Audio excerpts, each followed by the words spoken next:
तो भाई आगे हमको करना है, हैदर अली की नीतियां हमने कर ली थी भाई कि इसने डिफेंस सिस्टम को अपना मजबूत किया। ठीक है। रेगुलर आर्मी की भर्ती की, रेगुलर आर्मी की भर्ती के बाद उनकी जो अंग्रेज लेवल की जो ट्रेनिंग थी वो करवाई। ठीक है। ये सब कहानी चलेगी। उसके बाद अब होंगी चार लड़ाइयां, किस किस के बीच में?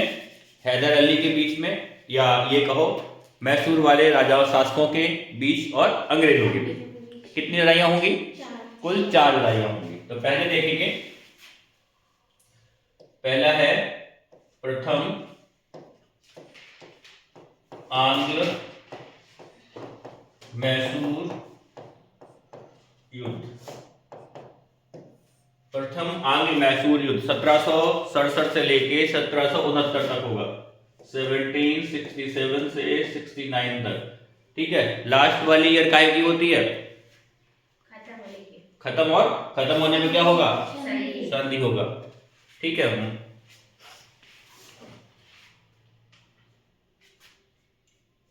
ठीक है। ये किस किस के बीच होगा? एक है हैदर अली जो कहां के हैं? मैसूर। और किसके बीच होगा?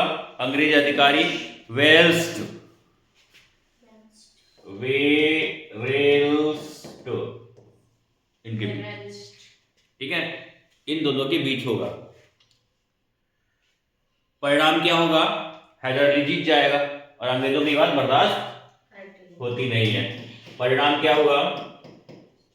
हैदर अली की जीत। और हैदर अली की जीत होगी तो ये बात अंग्रेजों को डाइजेस्ट नहीं होगी। ठीक है। तो परिणाम क्या हुआ? हैदर अली की जीत। और युद्ध की समाप्ति किससे होगी? संधि से। हाँ, मैसूर की संधि, मद्रास की संधि बेसिकली। ठीक है। तो ये होगी 1769 में। कौन सी? मैसूर नहीं, मद्रास की संधि। मद्रास की संधि किसकी? मद्रास की संधि।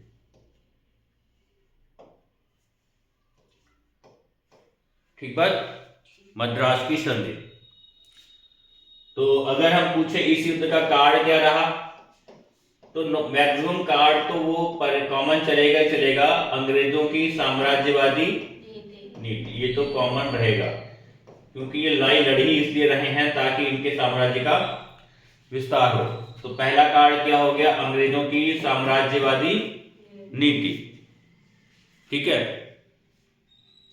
और हैदर अली भी कम नहीं है। ठीक है। तो दूसरा हो जाएगा हैदर अली की महत्वाकांक्षा। हैदर अली की महत्वाकांक्षा।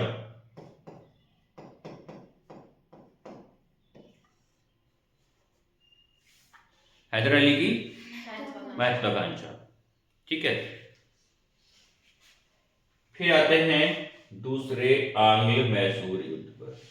द्वितीय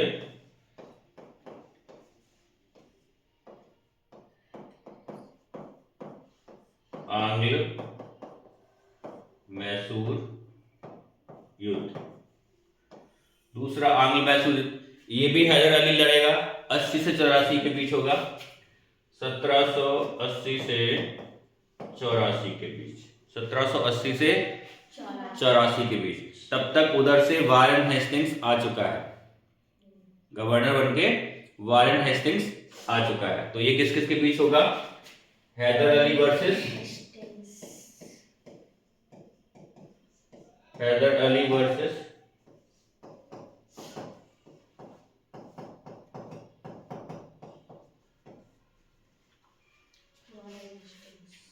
लॉर्ड हेस्टिंग्स और वारेन हेस्टिंग्स, दो अलग अलग आइटम है ये। ठीक है। तो किस किस के बीच हुआ ये? वारेन हेस्टिंग्स और हैदर अली के बीच। ठीक है।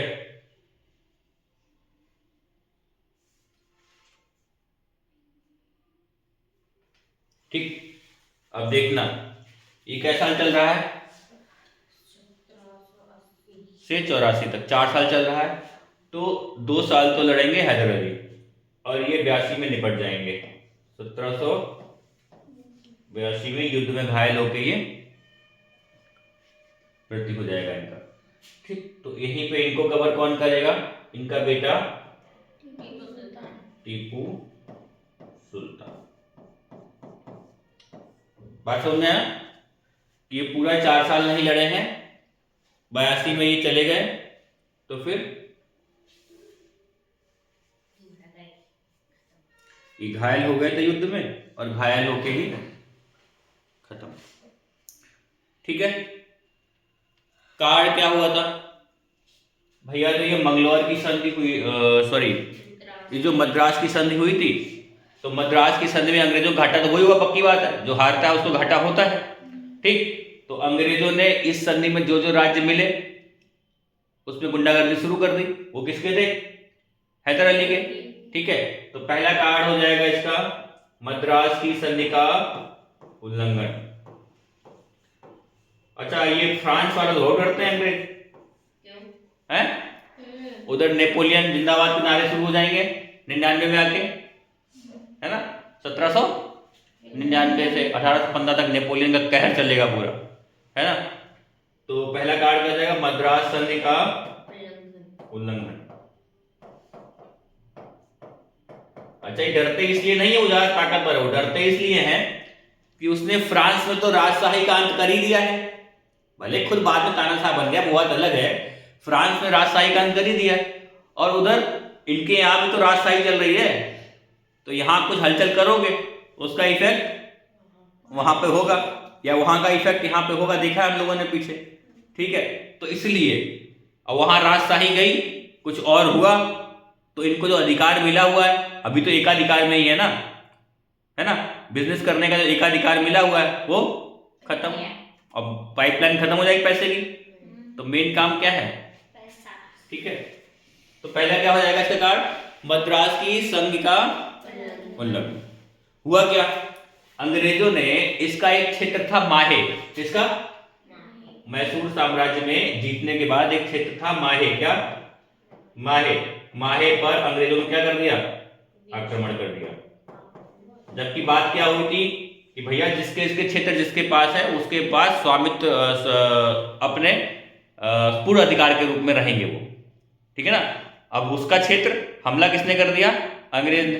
खुन्नस खाए वो भी बैठे होंगे, भैया हम हारे, अरे हम हार गए, बंगाल वाले हरा के आए। बात समझना है? ठीक है, तो माहे पर अंग्रेजों का आक्रमण, तो अंग्रेजों ने आक्रमण किया, तो भाई उसके पास सब कुछ है ही, तो को लड़ो बेटा हमसे, है ना? हाँ, गद्दारी करो। ठीक है, फिर ये युद्ध भी होगा, ये युद्ध भी किसी न किसी संधि पे समाप्त होगा। तो ये संधि होती है मंगलौर की संधि। कौन सी संधि? बंगलौर नहीं, मंगलौर, नॉट बंगलौर। मंगलौर की संधि कब होगी? लास्ट ईयर क्या होता है संधि का ईयर? 1784 में होगी मंगलौर की संधि, और वही है मद्रास एरिया में मंगलौर की संधि। ठीक है, तो हैदर अली तो मर गए हैं, तो कौन करेगा? टीपू सुल्तान। कौन करेगा? टीपू सुल्तान। क्यों भैया? ये हैदर अली है और ये टीपू सुल्तान है, ऐसे कैसे हो सकता है? तो क्या दिक्कत है? क्यों? इनकी वो कास्ट कहाँ से है? ऐसा कुछ नहीं होता, राजाओं की कास्ट को ही देखी जाती है। उनका कौन सा एक रानी रही होगी। दूसरी बात, पता लगा इसने उपाधि दहाड़ की हो तो ऐसा भी तो होता है ना, तो उसके चक्कर में क्यों पड़े हो? ये कास्ट वास्ट का खेल तुम देखोगे ना, ऊपर अभी भी देखो ना, आज भी देखो, तो ऊपरी मुल्क है वो, देखो जितना भी नेता लोग है ना, हिंदू करता है, उसकी बेटियों की शादी मुस्लिमों में हुई है। ठीक बात। तो ये सब फालतू की कहानियां, ये सब छोटे लोगों को दबा रखने की बातें हैं केवल, कि तुम इसमें उलझे रहो, माल मलाई हम खाएंगे। उनका सीधा कास्ट वास्ट का कोई मतलब नहीं, जहां मुनाफा, जहां कुर्सी मिल रही है, बस वहां पैचअप। तो 1784 में क्या हुआ? मंगलौर की संधि हो गई। ठीक है, इसी के बीच में एक 1781 में एक और युद्ध हो जाएगा। अभी तो 84 है ना, इसी के बीच में 1781 में एक युद्ध होगा। ठीक है, उसको हम क्या बोलते हैं?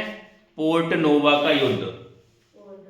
पोर्टो नोवा पोर्टो नोवा का युद्ध।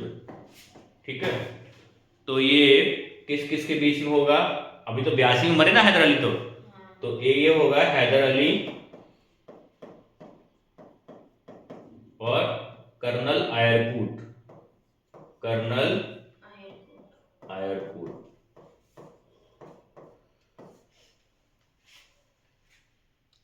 कौन जीतता है इसमें? आयरकूट। ठीक है, आगे चलें। ठीक है, आगे होगा हमारा तृतीय आंग्ल मैसूर युद्ध। तृतीय आंग्ल मैसूर युद्ध। अब हैदर अली तो निपट गए हैं, तो कौन लड़ेगा? ये टीपू सुल्तान। और तब तक दूसरा चेंज हो गया, लॉर्ड कॉर्नवालिस। अगर देखोगे नॉर्मली ये जो अंग्रेज जनरल आए हैं या वायसराय बने हैं, वायसराय का मतलब हो गया कि राजशाही घराने का प्रतिनिधि। ठीक है, और जनरल का मतलब क्या हो गया? जो कंपनी का प्रतिनिधि है। ठीक है, आदमी एक भी हो सकता है। ठीक है, तो तृतीय आंग्ल मैसूर युद्ध। ठीक, तृतीय आंग्ल मैसूर युद्ध किस किस के बीच होगा? टीपू सुल्तान और Lord Cornwallis. Lord Cornwallis. Tipu Sultan versus Lord Cornwallis. Lord Cornwallis. ठीक है, इसने अपनी मदद के लिए नेपोलियन को खत भी लिखा है, लेकिन उसका कुछ जवाब नहीं मिल पाया। उससे पहले इसका सत्या पांचा हो गया, खत्म हो गया। अगर इसको नेपोलियन की मदद मिल जाती तो शायद ये युद्ध का परिणाम कुछ और ही होता। ठीक है, उस जमाने में व्हाट्सएप तो है नहीं, मैसेज किया और खबर हाजिर। ठीक है, तो टीपू सुल्तान इसमें क्या हुआ? हार गया और ये जीत गया। ये कब से कब तक हो गया? 1790 से 1792। कब से कब तक? 1790 से 1792 तक होगा। ठीक है, और युद्ध जब भी होता है खत्म किससे होता है? संधि के साथ होता है। तो इसमें संधि कौन सी हुई? इसकी राजधानी भी थी वो जगह, बताओ जरा। श्रीरंगपट्टनम। श्रीरंगपट्टनम। कहीं पर भी एक टावी मिलेगा, उसको कंफ्यूज मत होना। तो कौन सी संधि हुई? श्रीरंगपट्टनम की संधि।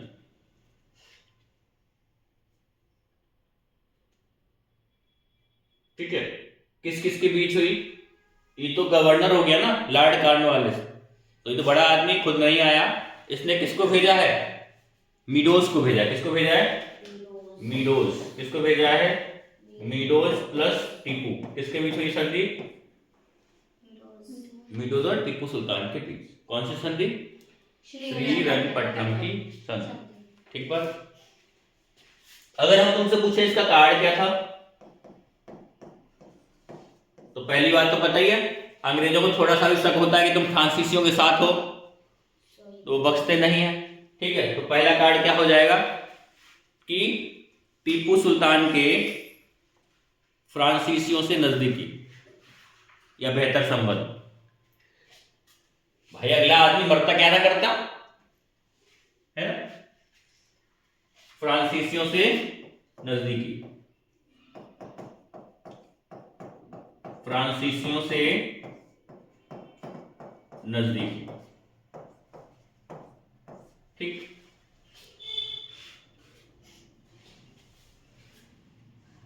दूसरा कार्ड क्या था? पहले इन्होंने आक्रमण किया था कहां? माहे पे, अंग्रेजों ने। इस बार टीपू ने क्या किया? आक्रमण कर दिया इनके इलाके पे। कौन सा? त्रावणकोर। ठीक है, तो टीपू के द्वारा वही त्रावणकोर जो आजादी के बाद भारत के साथ मिलने में आनाकानी करेगा, है ना। 4 रियासतें हैं ना, ठीक, एक गुजरात साइड वाली, एक हैदराबाद वाली, एक त्रावणकोर वाली, एक जम्मू कश्मीर वाली, है ना। ये 4 रियासतें भारत में मिलने में गड़बड़ करेंगी, इनको फिर सबक सिखाया जाएगा। ठीक है, टीपू का त्रावणकोर पर आक्रमण, वो नीचे से ऐसा इलाका था गोल गोल, जो हमने मैप में देखा था। त्रावणकोर पर हमला करना।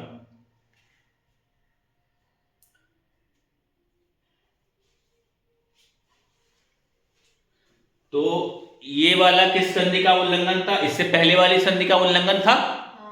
तो ये वाला किस संधि का उल्लंघन होगा? इससे पहले वाली संधि का उल्लंघन होगा।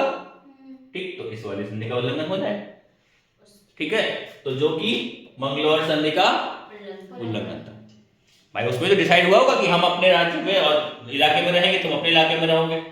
ठीक है, कोई दूसरे के इलाके में एंट्री मारेगा तो बेटा पंगे होंगे। ठीक है, तो उसका त्रावणकोर प्राप्त करना किसका उल्लंघन हो गया? मंगलौर की संधि का। अब अंग्रेजों को मौका मिल गया और इसने मदद भी मांगी, इसको मदद मिली नहीं भाई। ठीक है,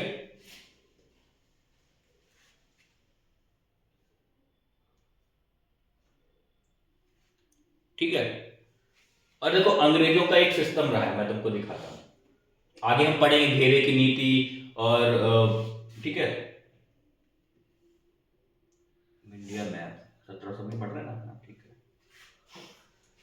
हाँ कोई बात तो बड़ा किच सब है। देखो अंग्रेजों का एक कॉन्सेप्ट रहा है। अंग्रेजों का कॉन्सेप्ट क्या रहा है? ये है देखो त्रावणकोर। ठीक, इस पे हमला किया। अब क्या हुआ, ये इसका मैसूर वाला इलाका है, ये वाला इतना।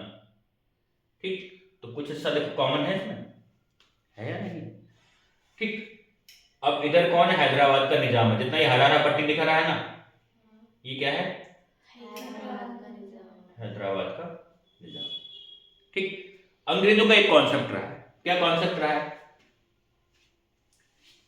अगर ये राज्य है हमारे दुश्मन का, किसका? अंग्रेजों के दुश्मन का। ठीक है, और ये राज्य है अंग्रेजों का।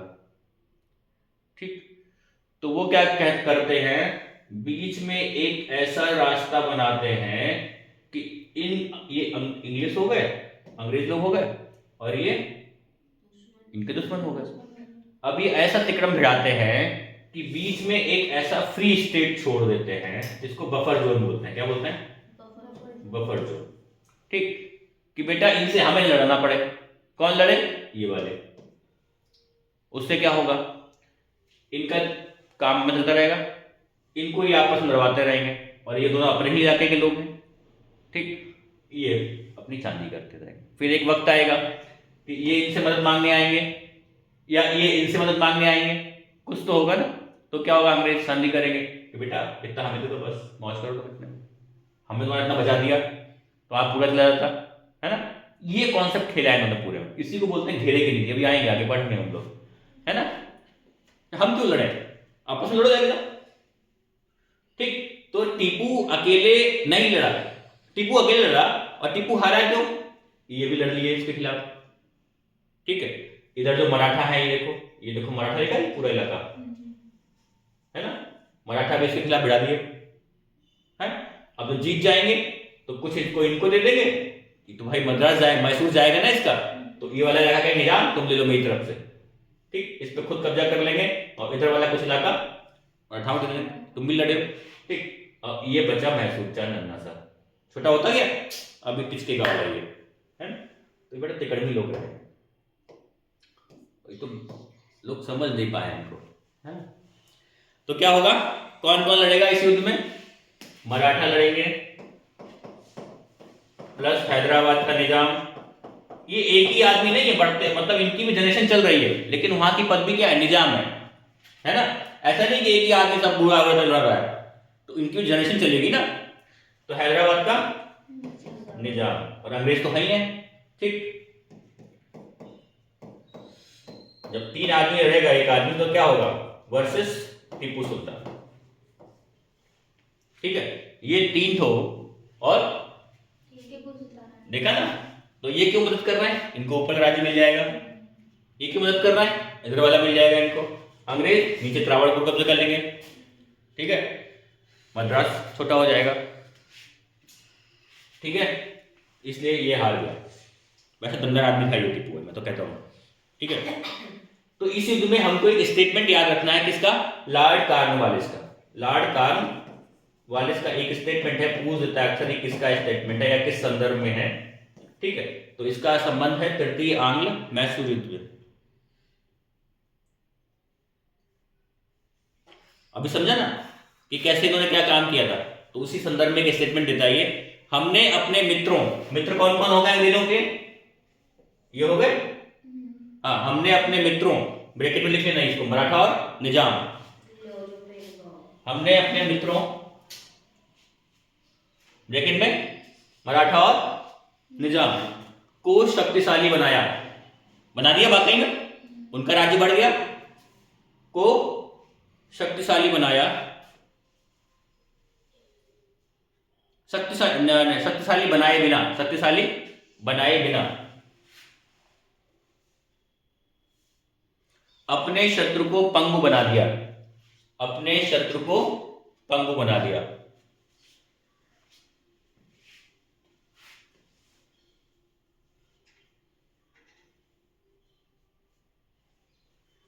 ठीक है, पंगु का मतलब विकलांग।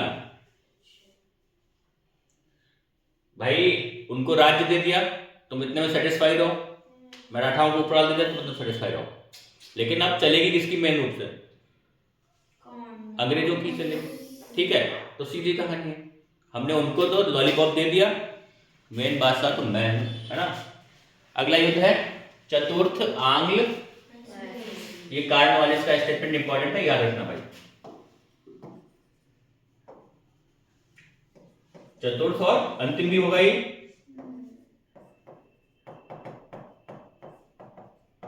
अब तुम देख ही रहे हो, टीपू ही है दमदार आदमी, है ना। उसके बाद तो फिर गड़बड़ रहेगा। ये होगा 1799 में, कितने में? 199। और फाइनली टीपू सुल्तान की मृत्यु हो जाएगी इसी ईयर में। हाँ, इसी ईयर में। ठीक है, 1799। कौन कौन लड़ेगा?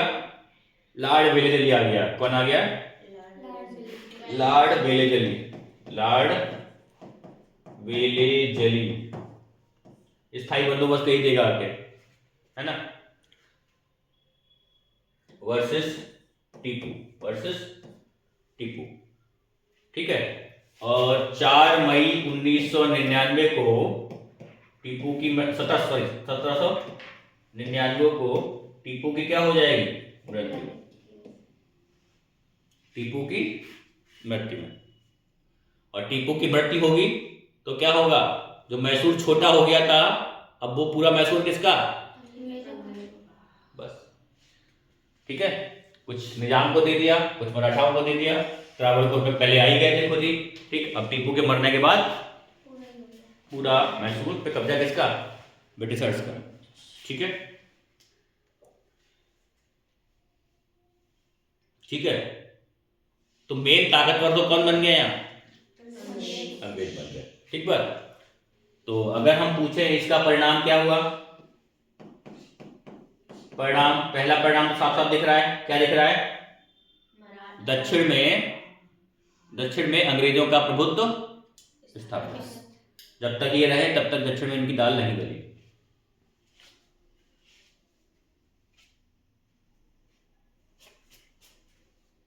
दक्षिण में अंग्रेजों का प्रभुत्व स्थापित। दूसरा, अंग्रेज क्या करते हैं हमेशा? बंगाल में क्या किया था? जो उनके काम का नहीं था उसको हटाया, और जो उसको काम कर रहा कठपुतली शासक था उसको दोबारा से बना दिया। वही यहाँ पे किया। तो दूसरा काम क्या हुआ? वहां पर एक वाडियार वंश है पुराना। कौन? वाडियार वंश। इसी को कहीं कहीं मिलेगा अडियार वंश। क्या मिलेगा?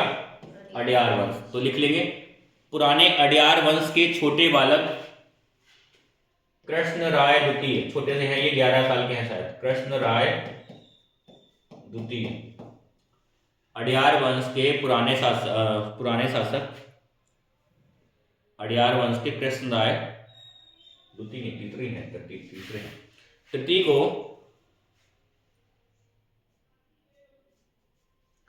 स्थापित करके सहायक संधि कर ली। और सहायक संधि का ब्रह्मास्त्र है समय। सहायक संधि पढ़ेंगे हम लोग आगे, जब पढ़ेंगे ब्रिटिश शासन की संधियां। तो बेसिक अभी इतना समझ लो, सहायक संधि इनकी कितना है कि दोस्ती करके ये जेब काटेंगे। कैसे?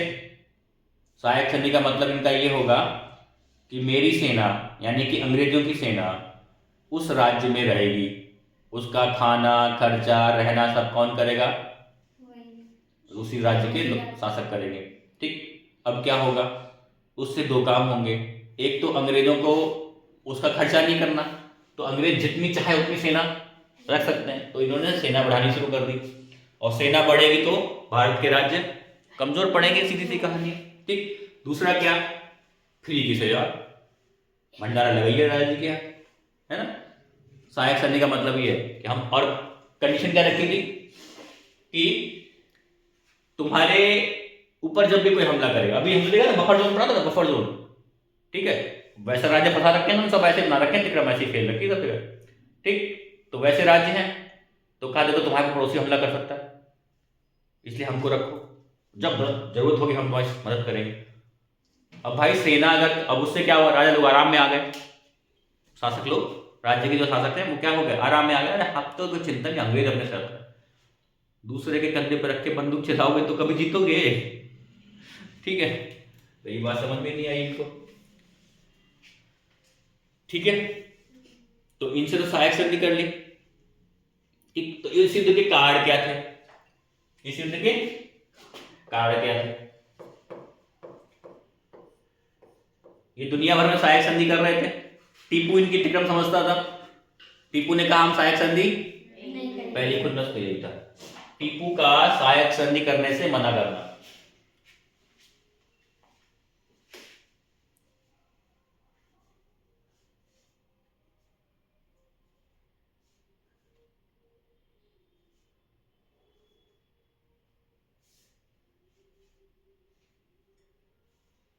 ठीक है, दूसरा क्या है, टीपू का नेपोलियन को क्या भेजना, खत भेजना, काहे के लिए, सहायता का। तो लिख देंगे टीपू का नेपोलियन को सहायता पत्र भेजना। नेपोलियन की वैसे बैंड बजी रहती है ना। भाई अगर हम तो ये सोचते हैं, अगर नेपोलियन इधर को मुड़ गया होता, है ना, तो इनका तीन तमना बहुत पहले जा चुका होता, और उल्टा भी हो सकता था कि नेपोलियन को इधर ये एशिया रास में जाता, है ना, तो नेपोलियन ही यहाँ हंगामा खड़ा कर देता, है ना? वो तो एक छत्र शासक हुआ है भाई, जिधर जा रहा है उधर मार काट मचा रहा है, जीत रहा है ना। तो दो कार्ड मिल गए तुमको, ठीक है।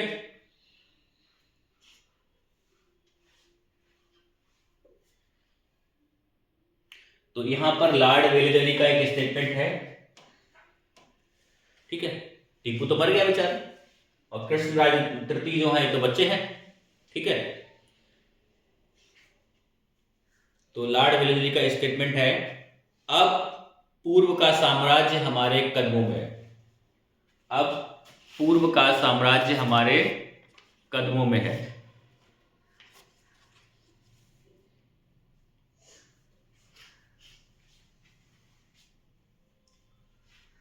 पूर्व ये पूरा इंडिया के सेंस में बोल रहा है, ठीक है ना। अभी तक ये दक्षिण तक तो गए नहीं थे, अब इनका उत्तर में भी राज हो रहा है, ठीक है। मराठा उसकी दोस्ती हो ही रखी है, ठीक है, और इधर बंगाल में निपटाई आए हैं, ठीक। तो अब तो एक पूरा सा इंडिया इनके कब्जे में से आ रखा है थोड़ा, है ना, इसीलिए बोलता है कि पूर्व का शासन मेरे कदमों में, ठीक है। अब हम जरा देखते हैं टीपू सुल्तान के बारे में कि टीपू सुल्तान कौन था, कैसा था, उसने क्या क्या शुरू किया, क्या क्या खत्म किया, है ना। कभी कभी ये स्टेटमेंट फॉर्मेट में दे देता है कि ये बात टीपू के लिए सही है या गलत है। तो ये कहाँ का शासक है, मैसूर, नॉट मद्रास, मद्रास तो छोटी सी जगह है उसके कंपेरिजन में, मैसूर पूरा साम्राज्य है। ये तो ऐसा कुछ हो गया कि तुम्हारा लखनऊ और उत्तर प्रदेश, है ना, लखनऊ तो उसका राजधानी है ना, और उत्तर प्रदेश तो पूरा एक प्रदेश है, ठीक है। तो टीपू सुल्तान कौन है, हैदर अली का बेटा है, हैदर अली का बेटा है, ठीक है। इसने क्या किया है, अरबी कैलेंडर शुरू किया है, कैसा, अरबी कैलेंडर शुरू किया है।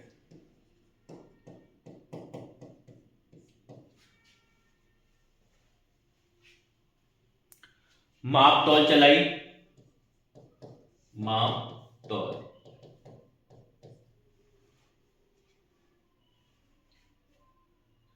ठीक है, और खत्म क्या किया, जागीरदारी प्रथा खत्म की। जागीरदारी क्या होता है? ये तो जिसको तुम बाद में कहो कब्जे कर लेते थे लोग जमीनों को, वो वाला उस पर भी आएंगे, सती प्रथा, ये सारी प्रथाएं पढ़ेंगे है ना। जागीर और क्या किया इसने,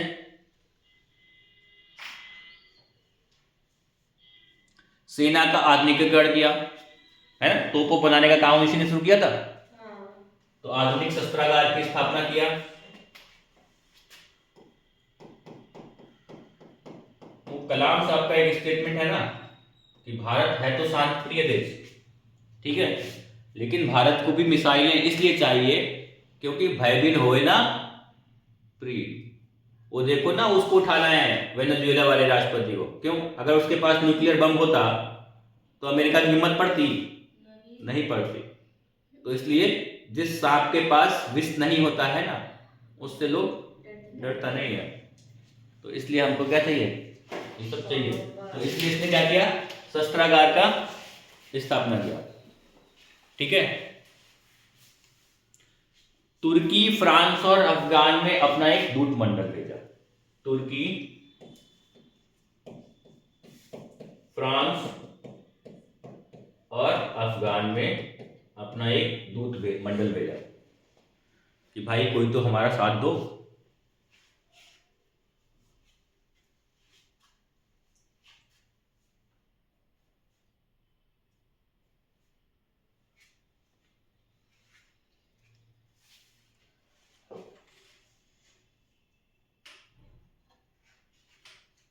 ये शासक था जिसने जैकोबियन क्लब की स्थापना सदस्यता ली।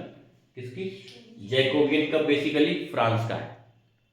फ्रांस में क्या होगा ना, एक राजशाही वाले लोग होंगे, उनके साथ अमीर लोग खड़े हो जाएंगे, ठीक है, और जो गरीब लोग होंगे उनका अलग। अगर तुम देखोगे जो आजकल सुनते हो ना, लेफ्ट विंग राइट विंग के नेता हैं ये, है ना, दक्षिणपंथी, है ना, और वामपंथी नेता, तो ये वहीं से निकल के आया है। होता क्या था, जैसे जो सदन में स्पीकर बैठते हैं ना, है ना, स्पीकर कुर्सी बैठते ऊपर बिरला साहब बैठते हैं आजकल, तो उनके जो लेफ्ट हैंड में कौन बैठता है, ठीक है, वो लेफ्ट हो गए, उनके राइट हैंड जो बैठता है वो राइट हो गए। तो उस वक्त क्या होता था, जब वहां पे राजशाही खत्म हुई तो वहां पे लोकतंत्र की कुछ शुरुआत हुई। तो क्या हुआ, वहां पे राइट कैसे मिला, अपने यहाँ तो वोट कैसे डालने का अधिकार मिला हुआ है, 18 साल से ऊपर होगा, चाहे लड़का हो चाहे लड़की हो, सब, चाहे अमीर हो चाहे गरीब हो, चाहे शहर का हो चाहे गांव हो, सबको अधिकार मिला हुआ है ना। वहां क्या हुआ, जिसकी संपत्ति इस लेवल से ऊपर, एक लेवल निश्चित था कि उस लेवल से ऊपर होगी, उसी को वोट डालने का राइट था। वो तो बहुत कम लोग था, अमीर आदमी था। तो जो राइट में बैठता था वो कौन था, अमीर आदमी, ठीक है, और जो लेफ्ट में बैठता था वो आम आदमी, गरीब आदमी। इसीलिए वही प्रथा चली आ रही पूरी दुनिया में। जैसे देखोगे इंडिया में बीजेपी को क्या बोलते हैं, राइट विंग पार्टी बोलते हैं बेसिकली, ठीक है, क्यों, ये अमीरों के साथ खड़े होते हैं। कभी बीजेपी का नाम था ब्राह्मण बनिया पार्टी, है ना, क्यों, ये व्यापारी के साथ खड़े होते हैं। आजकल भी देखते हो तुमको सर में हंगामा होता है ना कि दो घरानों के लिए काम कर दिया तुमने, ठीक है। और वामपंथी कौन से, जो गरीब आदमी, लेबर क्लास, मजदूर क्लास, आम आदमी, उनके पक्ष में साथ में खड़े होते हैं, है ना। जैसे एक पूरा बताऊंगा जब चर्चा होगी, बात समझ रहे हो ना इतना। तो जैकोबियन क्लब का सदस्यता लेने वाला आदमी था, ये शासक था, ठीक है। तो इसने जैकोबियन क्लब की सदस्यता ली।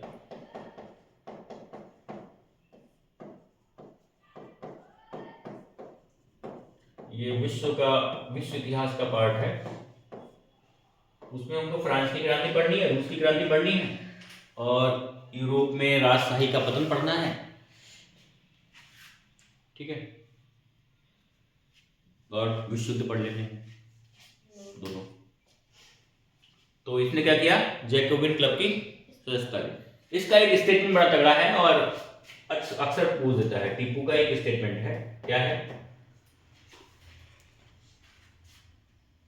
भेड़ की तरह लंबी जिंदगी जीने से बेहतर है, भेड़ की तरह लंबी जिंदगी जीने से बेहतर है शेर की तरह एक दिन जीना। है ना बढ़िया बात। किसी दूसरे के कंट्रोल में तुम जियो, जो लंबी जिंदगी खूब जी लो, लेकिन क्या कहोगे, अपने डिसीजन ले पाओ कभी नहीं ले पाओगे ना, तो क्या फायदा है जिंदगी का, फिर तो तुम गुलामों वाली जिंदगी जी रहे हो, है ना।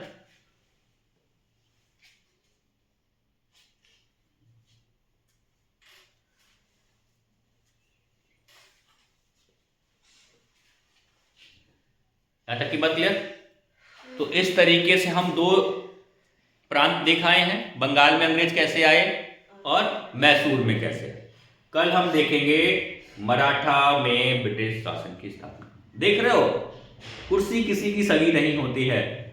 अभी मराठाओं के साथ खड़े होकर जीते हैं, है ना, टीपू को हराया है, अब उनको भी तो खत्म करना। इतना लंबा साम्राज्य लेके घूम रहा है, अटक से कटक तक, उड़ीसा तक, और अटक अफगानिस्तान में, है ना। अफगानिस्तान अटक से कटक तक बोलते हैं, है ना, उनको भी खत्म करेंगे धीरे धीरे।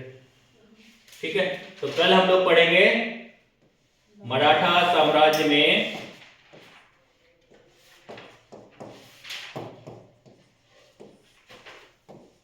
ब्रिटिश शासन की स्थापना।